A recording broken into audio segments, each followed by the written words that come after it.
হজরত, আমরা যদি সংক্ষিপ্ত আকারে আপনার কাছে জানতে চাই যে 2026 সালে কোন ব্যক্তির উপর কোরবানিটা ওয়াজিব হয়? একেবারেই সংক্ষিপ্তভাবে 2026 সালে কার উপর কুরবানি ওয়াজিব সেটা যদি বলতে হয় তাহলে আমরা জানি যে 52.5 তোলা রূপা অথবা 52.5 তোলা রূপার সমপরিমাণ নগদ অর্থ যদি কারো কাছে থাকে। আমরা জানি যে রূপার দাম এটা কম বেশি হয়।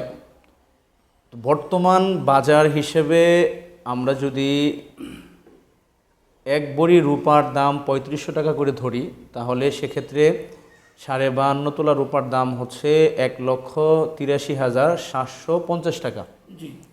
অতএব কারো কাছে যদি এই 2026 সাল অর্থাৎ জিলহজের 10 তারিখ, জিলহজ মাসের 10, 11, 12 অর্থাৎ কুরবানির ঈদের দিন এবং তার পরবর্তী 2 দিন, এই 3 দিনের মধ্যে কারো কাছে যদি 2026 সালে 1,83,750 টাকার নগদ অর্থ থাকে অথবা 52.5 তোলা রূপা থাকে অথবা তার প্রয়োজনের অতিরিক্ত জমি জমা, ব্যবসায়িক মালামাল, অন্যান্য আসবাবপত্র যেগুলো তার বসবাস এবং ভরণ পোষণের উপর নির্ভরশীল না, যদি কারো কাছে থাকে তার উপরেই কুরবানি ওয়াজিব এবং তাকে কুরবানি দিতে হবে।